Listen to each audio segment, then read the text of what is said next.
We're going to go over 9 skills that every one of us can develop to be more socially confident. So the first one is saying no.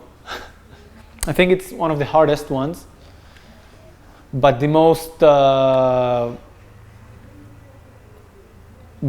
of the most powerful ones. Last week I was giving a talk in a seminar about self-esteem and self-worth, and there were like 400 people. And the more people that are watching, you have to give people like a more basic, a more straightforward message in order for it to go through. So I decided that the main exercise, the number one exercise I'm going to give them, is to let them go home and just for a few days, practice saying no. Okay? And there are various levels of saying no that I teach, because for some people simply saying no is just too hard. But saying no will necessarily create conflicts in your life. And facing those conflicts and realizing that these conflicts won't make the world explode is what building this social confidence. Just like any other fear, one of the most effective ways of dealing with it, one of the most effective ways of overcoming it is simply facing it. I recently started rock climbing, and in rock climbing, you climb up, and you have this little rope that you carry on with you. And if you fall, you can actually fall a few meters down, 4, 5, 6 meters down. And for someone who isn't used to it, it's very scary. And for me, because I just started doing it, maybe 6 months ago, it's still very scary. So the number one thing people told me to do in order to overcome this fear is that when you finish the route, when you get like 20, 30, 15 meters up, you don't tie the rope to the last point, and you simply jump down. And you jump down, and the next point below you is like 1.5 or 2 meters below you. So you have 2 meters of rope and 2 meters below you, so you fall like 4 or 5 meters. And nothing happens. And the next time gets easier or harder? Easier. Harder. Because now you know it's very scary and it's true.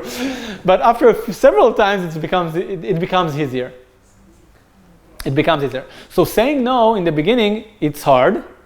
Then when you face the actual conflict when you're saying no, it's even harder. But then when you understand that actually nothing happens from these conflicts, and actually those conflicts sometimes make people respect you more, like you more, make better and more honest relationships with people, make them trust you more, then it slowly becomes easier. So saying no. The second skill is accepting no's. When other people telling you no, is to accept other people's boundaries, is to accept other people's, is to actually ask people and not be devastated if they say no. Don't try to make them wrong for saying no. Because as long as you're making other people wrong for telling you no, you will forever feel bad about saying no yourself.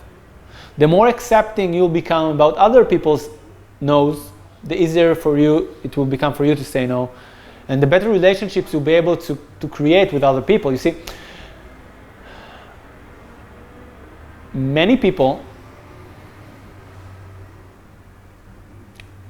are trapped in relationships in which both sides are afraid to say no. And so both sides are creating false expectations from one another. And so the relationship actually exists on lines and on behaviors and on activities that doesn't fit both parties. Instead, if we'll be able to be more honest, more straightforward, more accepting, and more brave, actually, then we'll be able to have more authentic relationships. When yeses are yeses and noes are noes. And so that more of the times we spend with those people are with our yeses and not our noes. Because what happens many times, I see it with married people all the time. Because when we're getting married and when we're in love, we really want to make the other person happy. Truthfully. And then we actually tend to be even worse at saying no. Even worse than unusual. And then what starts to happen is that more and more of our time and energy with that person is spent on doing stuff we actually don't want to do. And I think it's a very strong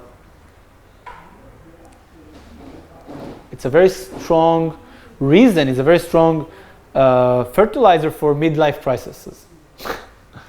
Because after a person is married for 10 or 20 years, doing all the stuff he hates all the time, then he says, I had it, and he goes and buys a red car or starts cycling or triathleting or whatever in order to, for once, do what I want. And this is sometimes often makes tons of trouble in people's lives. While if you had been able to do whatever you want all along, I'm not talking about the childish version of it, of always doing only what I want. I'm talking about the mature version of, okay, I don't want to do it. Sometimes I understand I'll do it anyway because I want to do it for you, I want to do it for the relationship, I want to do it for the family, I want to do it for the future, whatever. So sometimes I will do it, but I don't like doing it. So I won't do it, so I won't always do it.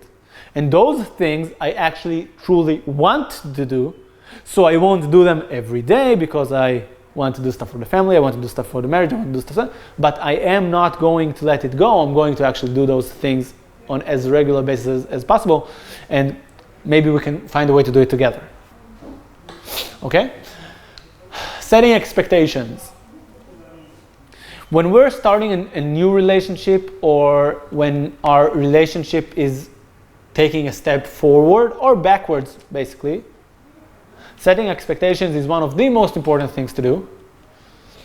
When you have set and clear expectations with the people around you, you're becoming more socially confident by default.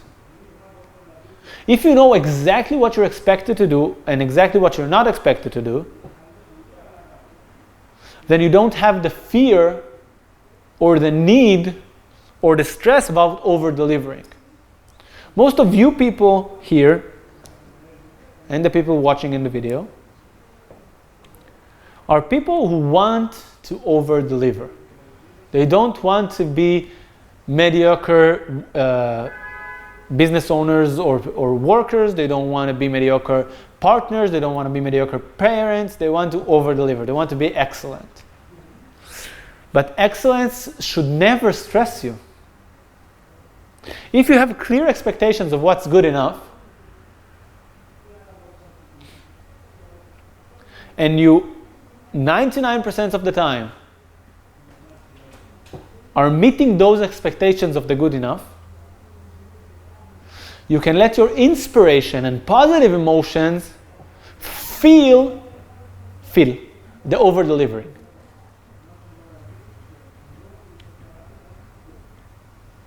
Think about it.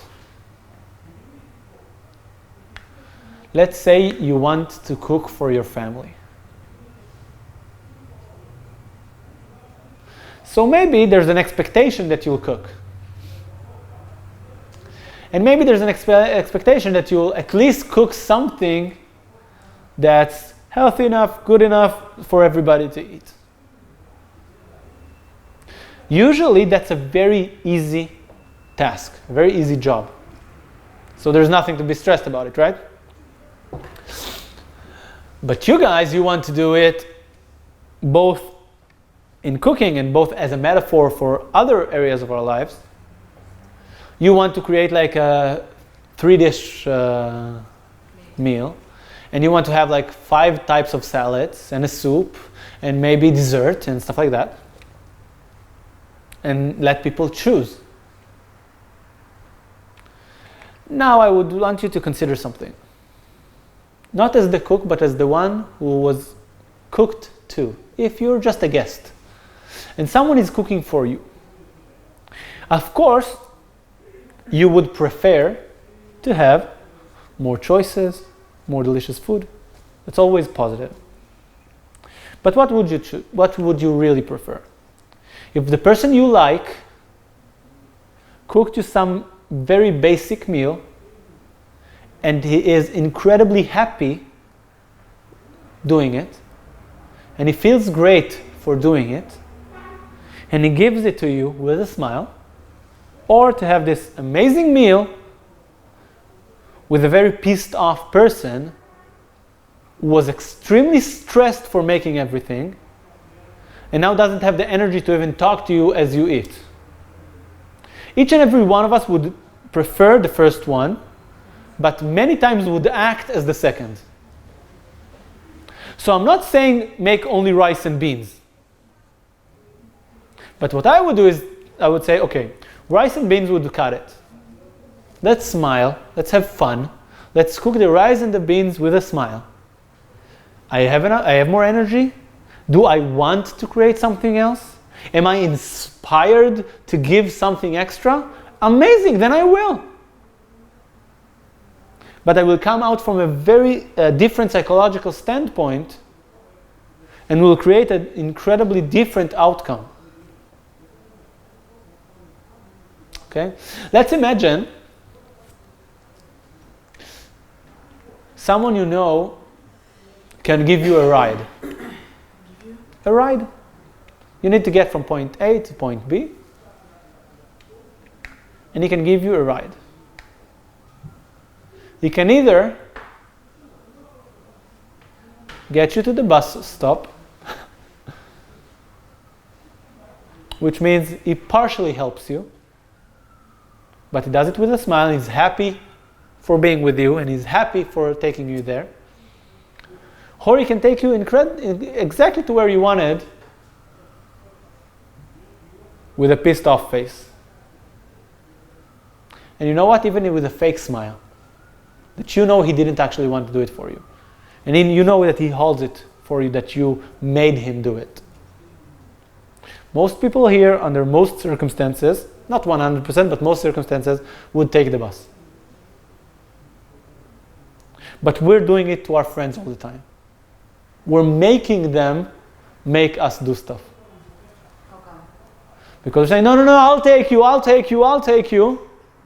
But you're mad for it. You're not really happy for doing it sometimes. Okay? So setting expectations is very important. When we have set expectations, clear expectations, we have the freedom of over-delivering instead of stress for over-delivering, which makes all the difference. Then is enforcing boundaries. When I'm saying no, when I said something is a boundary for me, then I'm enforcing it. Setting boundaries is easy. Enforcing boundaries, harder. Saying, I'm not going to do this anymore, easy. Not doing this the next time he actually asks you to, harder. But it's totally possible. I'm not saying you should be totally anal and have boundaries for everything. But when you are setting some boundaries, when stuff are important for you, then enforce them. When you're saying no, it's no. When you're saying you want something done in a certain way, then this is the way it's going to be. Basically, as few boundaries as you'll have, the better. You'll be happier with few boundaries. But you must have some. The things that are most important for you. Asking for help is a major. Most people are stressed or a major a major part of their stress is they're stressed about looking weak or incompetent or not good enough. When we're asking for help, we feel like we're admitting that we're not good enough, that we can't do it. Obviously, it's not true, but this is the way we feel when we do it. And this is why so many of you people, of the people who have high ambitions, high goals, high dreams, are lacking in this department, in the asking for help department. So practicing asking for help is a major, yeah? I have no problem of asking for help if I feel weak. I have a problem asking for help if I feel that I will have to give back. You will have to give back. Yes. So this is more of a transaction kind of help. I'm not talking about this kind of help. If you're like, I want to have this marker, but it costs $100, so I'm not going to have it, that's fine. If you know that this person, when you ask him for help, will ask you for help back at something you don't want to do, so this is what setting expectations is for. Okay? So if the person's expectations is that you'll do something back for him that you don't want to do, then that's fine. I'm talking about asking people for help that many times people have no expectations to get anything in return. Like, as a part of a relationship, as a part of friendship, as a part of like colleagueship, whatever. Okay. Helping others. And there's a very big difference between doing what other people asked you to helping. Because helping comes from the place of choice. Maybe someone asked you to, but you chose to do it. Okay? I said earlier that I have various levels of exercises about practicing saying no's. So for me, the highest level of saying no's, of the way to practice it, is to say no, and when they ask why, to say because I chose not to help you. It's a very high level of an exercise. Not everyone can do it. Everyone can do it. Not everyone will do it. It takes time. Huh? Isn't it like offensive? It might be offensive. This is why it's not for everyone. It's for people who can actually deliver on it in a way that's not aggressive. Because if you ask me, hey Gal, can you please do this and this for me? And I'm saying no. And you're like, why not? And I don't want to, then it might be offensive. But if I'm like, look, I choose not to. This is just like that, then it's way less offensive. And if you're confident while you're saying it, people will accept it. Obviously, it will still create conflict with some people. Because saying no creates conflict with some people. Some people are not so good at accepting no's. But most of the time, if you're not going to flip yourself, if you're going to stay calm, if you're going to stay nice and focused, then this conflict will resolve itself. Okay, so basically, helping others is from a point of choice. So someone asks me to do something, and I'm saying yes, but if I will be asked, why did you help this person? Then my own answer to myself won't be because he asked me, it will be because I chose to help. And if I chose to help, then I can't hold it against him, for your question before, right? I'm not going to say, but I helped you, then you have to help me. No, I chose to help you. This was something I chose to do. This was my decision. You don't owe me anything for it because I chose to do it. It was my decision. Okay? Do you have a question? I wanted to say something about it probably will be easier to say no to someone, and if they ask why, I would like half explain them. Of course, this is an easier exercise. Not giving them any excuses, just saying like in a softer way, I chose not to because I am busy, because I have other Because I am busy, that's explaining, that's excuses, right? If I choose not to, part of the reason might be because I'm busy or because I'm sick or maybe because I don't want to, but To explain them why would A very high level of social confidence is understanding that you can do anything or almost anything, right? For just 1 second. One friend of yours can call you and ask you, hey, would you come grab a coffee with me? And you'll say no, and you'll lie and say that's because I'm extremely busy. And I'm not saying you're lying because your calendar is empty. Your calendar is full. You're not lying, but you are lying because if another friend would call you and say, hey, would you grab a cup of coffee with me? Then you'd say, I'm really busy, but let me see what kind of activities I can move to make place for it. So basically, having the agenda of I'm choosing my life, I'm creating my life, then it's a very high level of authenticity. I'm not saying that anyone should start with this exercise. This is a high level exercise. The lowest level of exercise, just to make an easy way for people, is saying, give me 5 minutes, give me a minute to think about it. Someone asks you something, you say, give me a minute to think about it. And then you hang up the call if it's on the phone, or you take a few steps back and maybe turn your back to him and think about it. And then you can either say yes or no, but just the concept of asking for time to consider is more than most people do, right? Most people say yes, and then they call no, because it's hard to say no. So this is the lowest, the easiest exercise. It's still not so easy for some people, and you can slowly build up on this. I thought about it, in the beginning, yes, it sounds like offensive if you don't have An excuse, because it's socially acceptable to have excuses. When I'm late, just a second, when I'm late for a meeting, it doesn't happen a lot, but when it does happen, and I'm late for a meeting, I give up excuses. Not because I believe them myself. I know that I could get out earlier, that I could arrange my schedule in a different manner. I knew that I can do a million things, so I don't actually believe it, but it's polite. Just like saying please and thank you is polite. When you're doing something wrong, giving up excuses is polite.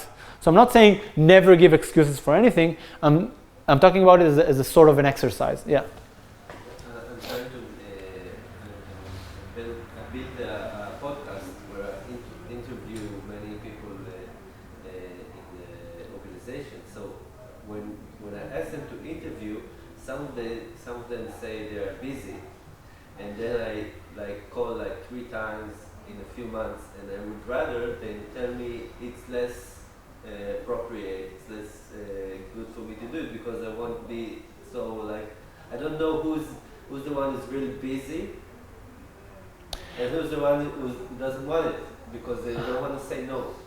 Neither of them. So that's true. But it's also you can understand them and the acceptance of that, because it's very acceptable to say I'm busy more than I don't want to be in your podcast, right? No, maybe less appropriate, less for the organization. Of course, and I'm really trying to do it with people the best I can, but some level of excuses are sometimes is appropriate. I'm just saying. I think a part of accepting no is to open the no to the other person. Like sometimes when I'm asking something, I tell them, you can say no, it's okay with me. Yeah, because sometimes so you don't have to that's make right. up an excuse. Because some people are not used to saying no. With people that are used to say no, you don't have to say it. With people that are not used to say no, you can easily say it. It's that great. way it's easier for them, and they don't have to make an excuse. Yeah. But there's always a fine line between being persuasive and actually trying to get what you want and open up the space. Yeah.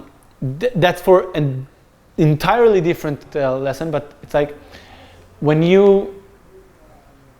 the most authentic type of influence is when you make something incredibly appealing but still open up the ability for the other person to say no. But it's not for today, but basically speaking, yeah. For me, I see your skills, and I see they're me doing something for the other person and accepting what the other person will do for me. And obviously, as I know it, as I know you and I know your audience, I know I'm not the only one, knowing that it is much easier for me to accept no than to say no. It's much easier for me to help That's other right. people than asking for help. And I keep thinking about it as you speak, and I'm like, there's a totally different level. I mean, I all the time telling other people that's okay to say no, that's okay to refuse to what I ever ask you to do. But for me, it will be like 100 times harder to say no to someone, even if I don't want to do it. And then I tell myself, yes, I did it because I chose to do it, but it is still... Because you're taking responsibility over your choices. Yes. But you're not actually, you don't feel like you have this freedom in real time. Yes. Practice it. Practice it. Practice it. Practice it. Practice as a first step. Practice saying, let me think about it. Okay. Taking a few minutes and then saying yes or no. Even if you only say yes all the time, it still gives you this extra space. Okay? Then try to say, to have a few days where you say no's, appropriate no's obviously, but you say no's even when you would say yes, just for playing with it. Okay? This is the second level. And the third level is find the right places to say no because I chose to. This is like the third level of exercising. Okay? Next is apologizing. Learning to apologize. Take responsibility over your actions. Say, I am sorry.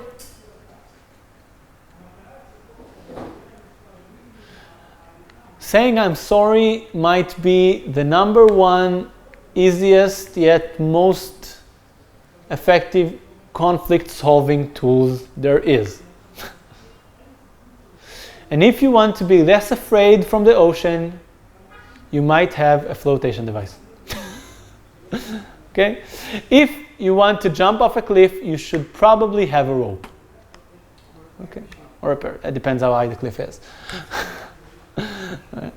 So when you know that you have the power of diffusing conflicts relatively easily, then you're less afraid of getting into those conflicts.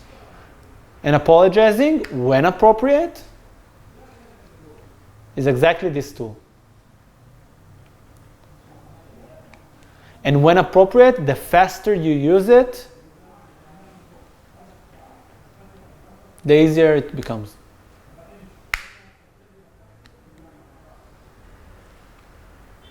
The next point is not apologizing when not appropriate.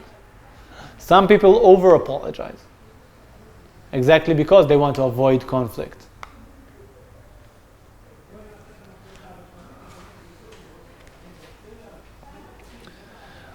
There is no easy way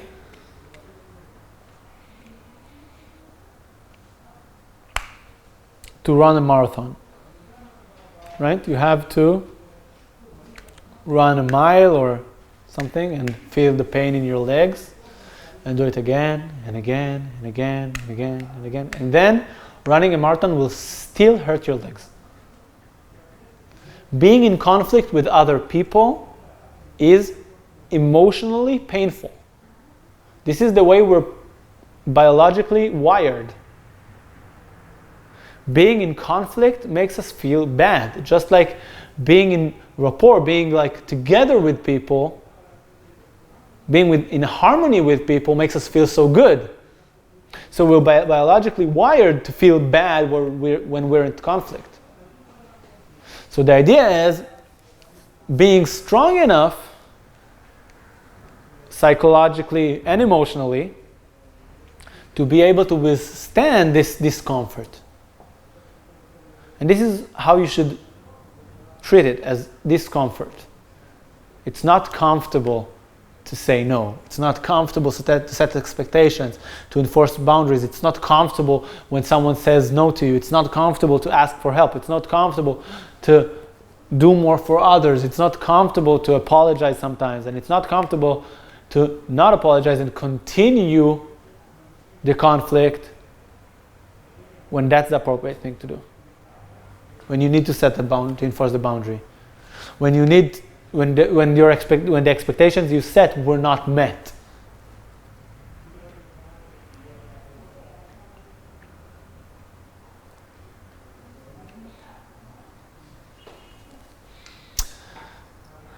saying thank you,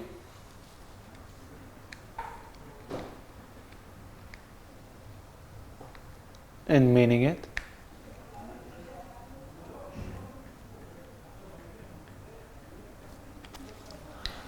Practicing honesty, saying what you truly think, feel. One of the key things here is being honest without the conviction of believing that what I think or feel is actually the truth, right? When does honesty becomes problematic in relationships or over problematic? When people are incredibly certain that their beliefs, thoughts, and emotions are real, right?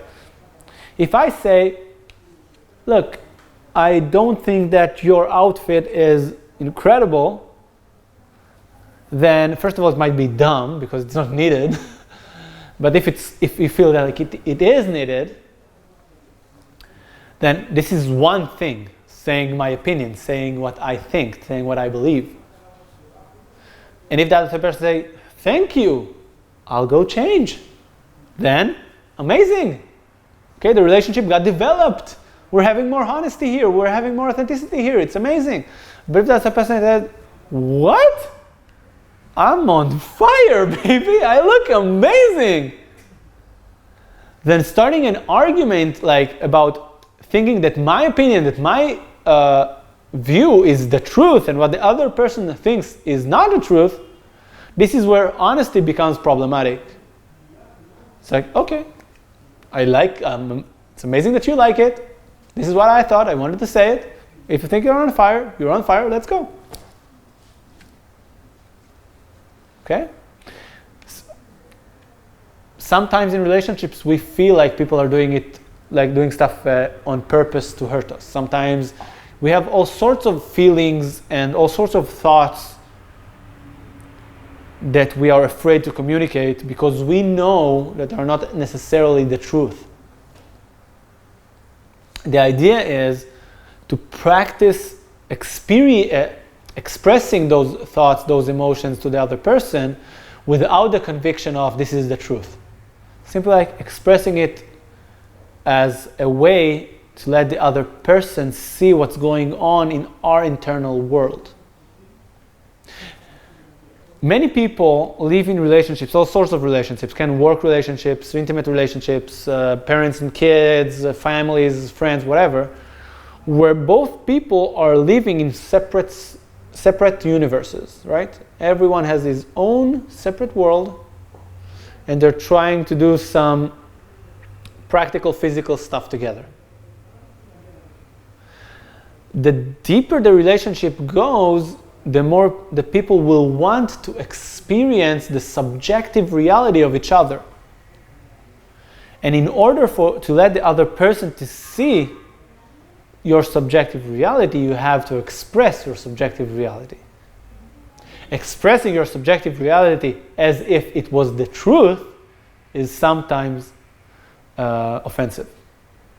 But if you're expressing it as it is, as your subjective reality, and with openness that you can change your mind, then it's simply like taking someone to a walk or to a walk inside your head. The last one is actually like everything else combined. It's like being yourself. What's being yourself? Being yourself is like accepting your own weirdness, accepting your own difference, so accepting the places where you are not like everybody, and giving those parts of yourself, giving them space, letting them be. You don't have to be like everyone else. You don't have to be like you think you have to be. You can find the ways to express those parts of you as well. Hey, it's Tzhayek. Thank you for watching this video. If you liked it, please press the thumbs up button, and you can also subscribe to the channel. Make sure you get notified each and every time a new video is uploaded. I'd like to hear your questions or your reviews in the comment section below, and I'll see you in one of those new videos.